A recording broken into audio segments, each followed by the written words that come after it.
ब्रह्मचर्य का पालन करो। उपासक जो ब्रह्मचारी होता है उसका खिला हुआ चेहरा रहता है, जैसे कमल खिला हुआ, बिना किसी कारण के उसकी मुख मुद्रा में प्रसन्नता होती है। मुख प्रसन्न, तन तेज विराजा। जैसे आग में पैर रखते हुए कोई चले तो कैसे चलेगा, ऐसे ही ब्रह्मचारी की पहचान है। इतनी स्फूर्ति उसके अंदर होती।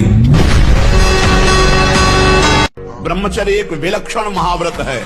ब्रह्मचारी का सौंदर्य प्रस्फुटित होता है, एक नूर उसके चेहरे पे झलकता है जो ब्रह्मचर्य को धारण करता है। एक नवीन आकर्षण, बालवत चेहरा, और जिसका ब्रह्मचर्य पुष्ट होने लगता है उसके शरीर से सुगंध आने लगती है। जो भोगी पुरुष होता है पास से निकल जाए तो दुर्गंध निकलेगी, और जो ब्रह्मचारी होगा तो उसके शरीर में सौरभ होगी। ब्रह्मचारी का एक एक रोम तेज से युक्त होने लगता है, चेहरे पर हर समय प्रफुल्लता, मुस्कान, उसका हृदय नंदन वन हो जाता है, आनंद, बिना किसी कारण की प्रसन्नता बनी रहती है। जो ब्रह्मचर्य से युक्त होता है उसकी संकल्प शक्ति बढ़ती है। भले आप मांस खा के मोटी चर्बी और आप व्यायाम करके दिखा सकते हैं कि देखो मैं ब्रह्मचर्य क्षीण करता हूं लेकिन बलवान हूं, लेकिन आप आत्मशक्तिहीन है। वो आपका मोटा हो जाना बलवान नहीं है, आपके सुंदर सुंदर मांसपेशियां निकल आना वो बल नहीं है। आप शक्ति, बलवान वो है जो आए हुए आंतरिक वेगों को सह जाए, आए हुए आंतरिक वेग को जो सह गया वही बलवान है। एक जिद्दी स्वभाव होना चाहिए परमार्थ के पथिक का। भगवत कृपा से स्वभाव शुरू से जिद्दी रहा है, जो ठान लिया चाहे मर जाए पर वो हमें करना है, चाहे जितना कष्ट मिले, नहीं हमें चलना यही हम तड़प तड़प के कैंसर से ठोकर जो शरीर वो शरणागत भी हुए भगवत मां तो हिरा गई, सारे नशे हिरा गए, सारी हम मिट्टी में मिल गया। तुम कहो कौन भगवान, कैसा भगवान, जब उसका हिसाब आएगा तुम्हें पुरखा पानी पा जाएंगे। पक्का समझ लो, तुम्हारे कहने से है। यहाँ तुम मुझ में ताव दो, जब फंस जाओगे ना तो वहां गिरा के एक के ऊपर चार चार की लट बरसती है, तब वो कहता है बाप की कसम खाता हूं दोबारा काम नहीं करूंगा। एक बार अपने स्वरूप में आ जाओ, भगवान के अंश हो, एक बार आ जाओ। मरना एक बार है, 100 बार नहीं, ध्यान रखो। 100 बार नहीं मरना है, एक बार मरना है, और वो निश्चित समय है, कोई बिना समय के मार नहीं सकता। व्यायाम ब्रह्मचारी को नित्य करना चाहिए, चाहे गृहस्थ हो चाहे विरक्त। थोड़ा शरीर का व्यायाम अत्यंत आवश्यक है। कसरत, दवा कोई वर्जिश से बेहतर नहीं, नुस्खा है कम खर्च, बाला नसेन, शक्ति बढ़े फुर्ती रहे, चोट न अधिक पिराए, अन्न पचे चंगा रहे, कसरत सदा सहाय। और कभी कभी जो व्यायाम करते हो बीमारियों का निमंत्रण देते हैं। आज आप लगाओ 20 दंड और 50 बैठक और 5 दिन छोड़ दो, पूरा शरीर दर्द करेगा, फिर लगाओ फिर वह दर्द करेगा। रोज अगर नियमित करोगे तो वही पच करके आपके शरीर को पुष्ट करेगा। ये शरीर दुर्लभ बात है, दुर्लभ हो मानुषो देहो, लेकिन एक क्षण में नष्ट हो जाने वाला है। इसकी दुर्लभता है संयम नियम से चलकर स्वरूप बोध कर लो या भगवत भजन करके भगवत प्राप्ति कर लो। अगर अपने छात्र धर्म को देखकर तुम्हें विकंपित नहीं होना चाहिए, कर्तव्य कर्म से विचलित नहीं होना चाहिए, घबराना नहीं चाहिए, कांपना नहीं चाहिए, भयभीत नहीं होना चाहिए। तुम्हारे सामने जो कर्तव्य कर्म उपस्थित हुआ है उसमें घबराने की जरूरत नहीं।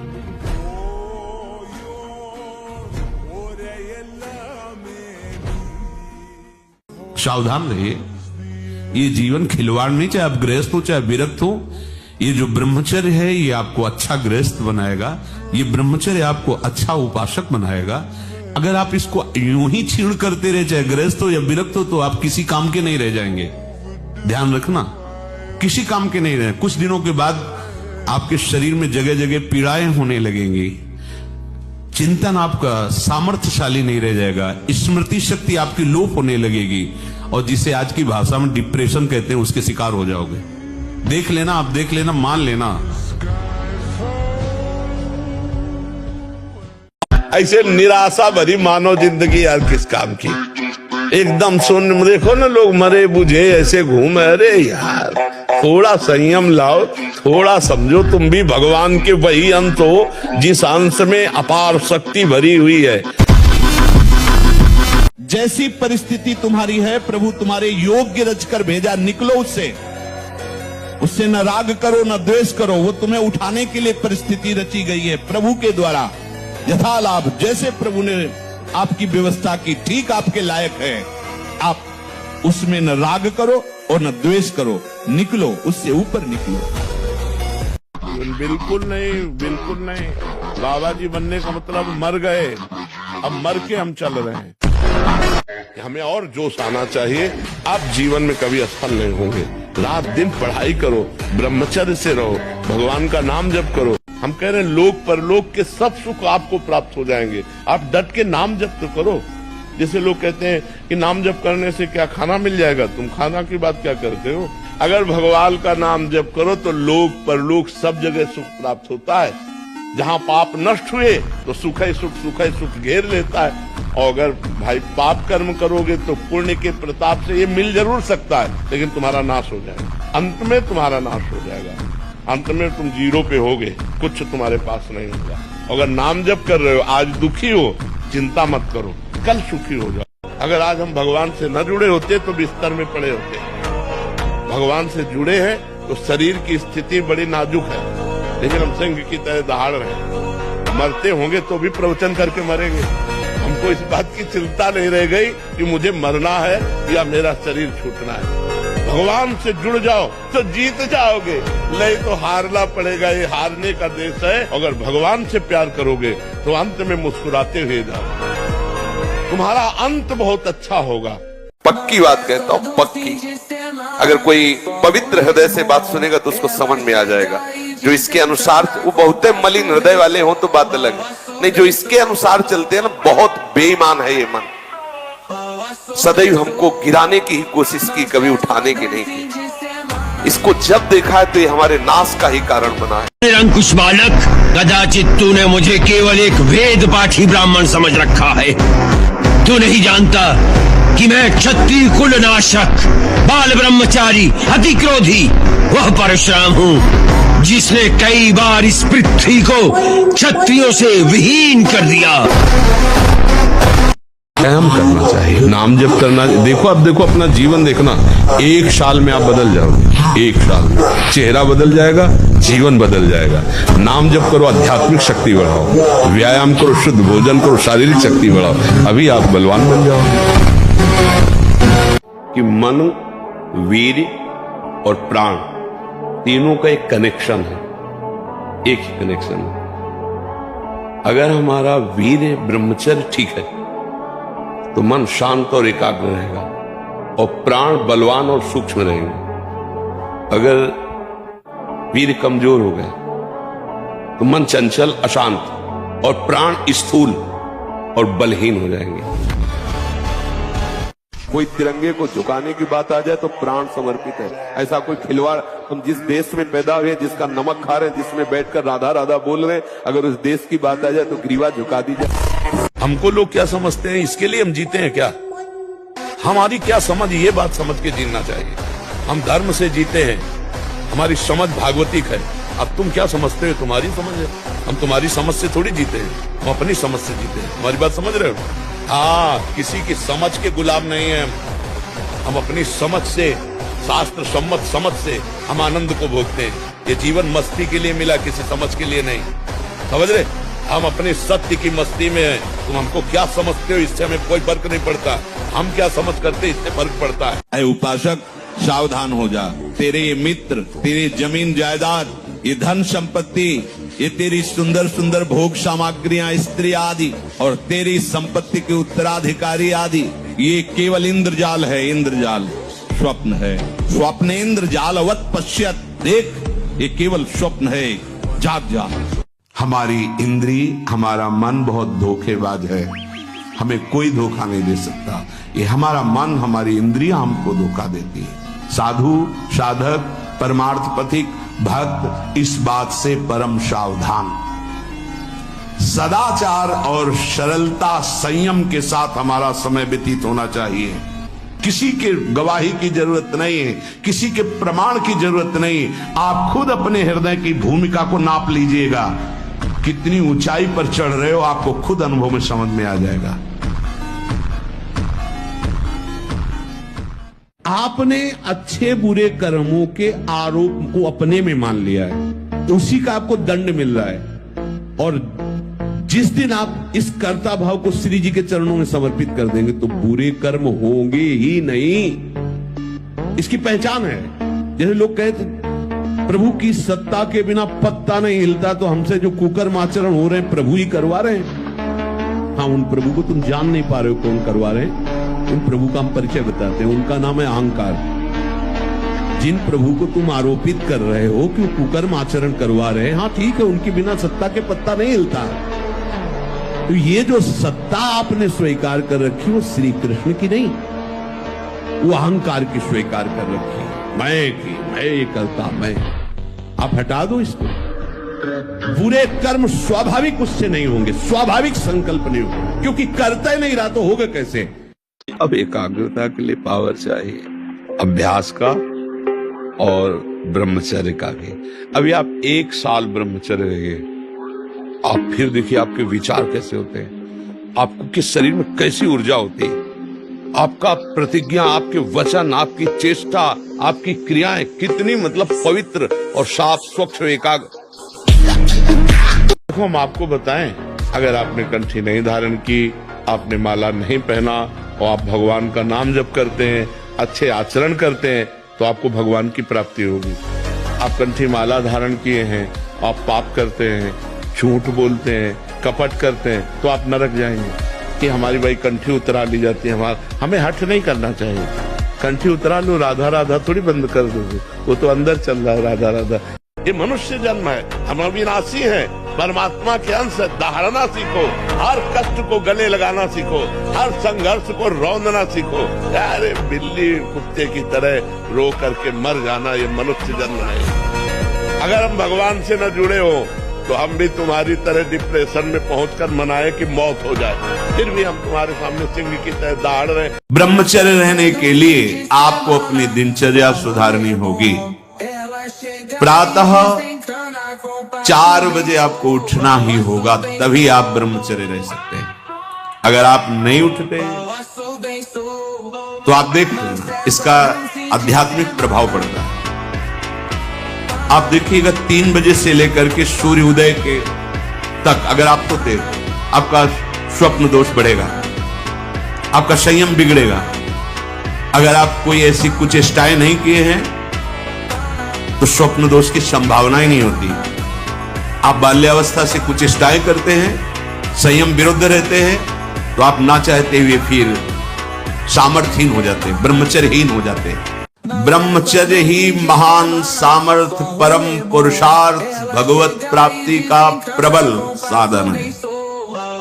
परम सुख का, परम शांति का, परम स्मृति का, महान धृति का ये प्रधान साधन ब्रह्मचर्य है। जो इस साधन से हीन है वो मृत हैं, खुद देखिए। पर जी मैं चाहती हूँ कि मेरा मन सदा नाम जप में टिका रहे और मैं ब्रह्मचर्य के मार्ग पर पूरी तरह श्रद्धा से चल सकूं। विवाह की इच्छा नहीं है, लेकिन नौकरी में आने के बाद मन बहुत भटक गया है। वहाँ का वातावरण बहुत नकारात्मक है, अधिकारी सही व्यवहार नहीं करते, ना ही ग्रस्त में झुकाव है, अभी ना ही वैराग्य हो रहा है। महाराज जी ऐसी स्थिति में असमंजस में नहीं, अगर मन खुली बात है, भोगों में जा रहा है, तो हमें ब्याह कर लेना चाहिए। किसी अच्छे पुरुष का देख सुन करके जो नशा न करता हो और ज्यादा गर्लफ्रेंड वाला ना हो। ज्यादा शब्द का इसलिए प्रयोग किया कि जैसे हमारी कोई गर्लफ्रेंड है, हमारा ब्याह तय हो रहा है पर हमारी उससे आसक्ति नहीं है। अब जब हमारी पत्नी आई तो हमने सब गंदी बातें छोड़ दी और अपनी पत्नी से प्यार किया, तो बात चल गई। अगर हमारा गंदा आचरण है बहुत, तो पत्नी से प्यार होगा नहीं, तो फिर गृहस्थी हमारी चौपट हो जाएगी, वो नष्ट हो जाएगी। शारीरिक और मानसिक ब्रह्मचर्य से परिपक्व, शारीरिक ब्रह्मचर्य और मानसिक ब्रह्मचर्य, मन और 5 ज्ञानेंद्रियों के द्वारा किसी भी विषय का धर्म विरुद्ध भोग नहीं। ये ब्रह्मचर्य धर्म है, ये ध्रुपद है, ये नित्य है, ये शाश्वत है। पूर्व काल में कितने महामुनि इससे सिद्ध हो गए, इसलिए वर्तमान में और भविष्य में भी जो शुद्ध ब्रह्मचर्य का पालन करेगा वो परम पद का अधिकारी होगा। एक जहाँ तुम बैठे, यहाँ एक 12 वर्ष का बालक था, वो कह रहा था मैं अस्त में तुमसे परेशान हूँ, मेरे गर्लफ्रेंड है। बताओ क्या हमारी समाज की हालत होगी जब 12 वर्ष का बालक वो गर्लफ्रेंड रखने लगा। 12 वर्ष का बालक हस्तमैथुन करता है, वो क्या समाज में हमारी उन्नति प्राप्त करेगा। तो इसलिए नौजवानों से सबसे प्रार्थना है कि बुद्धि के विकास के लिए और जीवन को सुखमय काटने के लिए ब्रह्मचर्य को धारण करें। ब्रह्मचर्य के बिना बात नहीं। और ब्रह्मचर्य धारण वही कर सकता है जो समय से उठता है, ब्रह्म मुहूर्त में व्यायाम करता है और थोड़ा दौड़ भाग करता है। 2-3 किलोमीटर दौड़ा, आधा घंटा व्यायाम किया, 15-20 मिनट प्राणायाम किया, तब उसके अंदर दिव्यता आती है। फिर देखो जो पढ़ोगे वो आपको याद रहेगा। अभ्यास प्रमाद स्थिति नहीं, भोगों में मनोरंजन नहीं, अभ्यास। अभ्यास विजय दिलाएगा। यही अभ्यास भगवत स्वरूप है। अभ्यास में बाधा देने वाले से राग रहित हो और अभ्यास में दृढ़ हो जाओ। क्या नहीं प्राप्त हो सकता, क्या नहीं हो सकता। हमारी अभ्यास की इतनी प्रवीणता बन जाए, जिस लक्ष्य पे हम लगे उसको हम पार करें, उस पर पहुंचे। ब्रह्मचारी को सबसे पहले अपनी रसना पर नियंत्रण रखना आवश्यक है। जबान पर, जबान बिगड़ी सब बिगड़ा। गंदे आचरण वाले, जिनको पवित्रता का ज्ञान नहीं, जिनको केवल अर्थ पिशाच हैं, नाना प्रकार की अपवित्रताएं करके तुम्हें भोजन परोसते हो, गरम गरम तुम्हारे सामने आया, तुम अमृत समझ के खा रहे हो, तुम्हारी बुद्धि नहीं खराब हो जाएगी।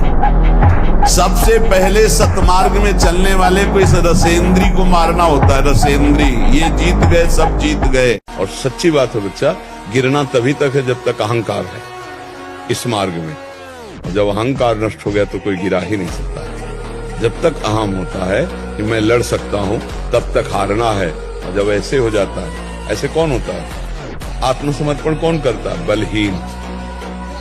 बलहीन आत्मसमर्पण करता है तो महाबल उसको स्वीकार कर लेता। महाबल है भगवान गुरुदेव, फिर उसको कोई नहीं। ब्रह्मचर्य धारण करने वाले कोई बादाम, हलवा, घी की जरूरत ही नहीं भाई। बिल्कुल सच्ची मानिए।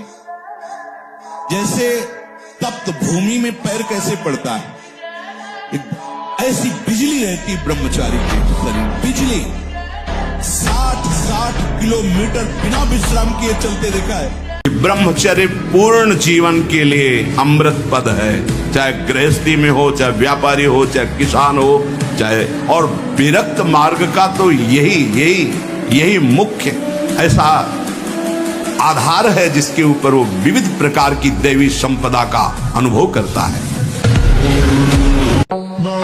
आप ये समझ सकते हो कि अगर हमने आपसे कहा कि आज आप शराब नहीं पिएंगे तो आप नहीं पीते, तो आप अपनी ताकत से नहीं पीते।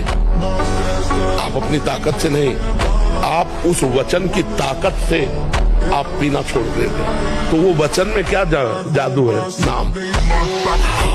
ये जो आज लाखों लोगों का परिवर्तन, और हम खुला आपसे कह रहे हैं, हमारे पास कोई सिद्धि नहीं, कोई चमत्कार, कोई नौटंकी नाटक नहीं। सत्य विषय, शास्त्रीय भाषा, शास्त्र सम्मत उपदेश और नाम जप। ये जो हस्त मैथुन है, ये ऐसी गलत प्रक्रिया है कि हमारे गुप्तेंद्री की नस नाड़ियों को इतना शिथिल कर देता है कि जरा सी गंदी बात चिंतन मात्र से वीर्यपात होने लगता है, या जरा सा स्पर्श मात्र से वीर्यपात होने लगता है। गंदी भावना से युक्त हुई आप आवा, जहां भाव आपके अंदर काम भाव है, वो मतलब गृहस्थी लायक नहीं रह जाता। अब जैसे पूर्व में ऐसा घर्षण किया, अब जैसे उसका अभ्यास बन गया, तो अब उसके दो ही उपाय हैं। एक तो व्यायाम, 2-3 किलोमीटर दौड़ लगाओ, दंड बैठक 15-20 मिनट लगाओ, अब वो क्रिया बिल्कुल कभी ना होने पाए। और दूसरी औषधियां, आयुर्वेदिक ऐसे डॉक्टर से, वैद्य से मिलो जो आपको ब्रह्मचर्य पुष्ट होने वाली औषधि बताएं। तो दो ही उपायों से इसको वश में किया जा सकता है। और जब ब्रह्मचर्य, ऐसा कैसे हो सकता है? बल है ना, अध्यात्म बल, शारीरिक बल की बात नहीं कहते। ऐसा कैसे हो सकता है? यदि एक बार ऐसा हुआ तो 1000 बार मैं प्रयास करूंगा और इस पर विजय। वो मतलब जिद्दी स्वभाव, एक निष्ठा उसी से आती है, उसी से। पहले खेती जोतते थे ना किसान, एक पार वाला होता था और पूरे खेत को उसी से जोतला है, बलवान होते। 2 लीटर मठा और 8 रोटी पाए, बैल की जैसी ताकत। अगर बैल को नाक पकड़ के रोक ले तो वो वही खड़ा हो जाए।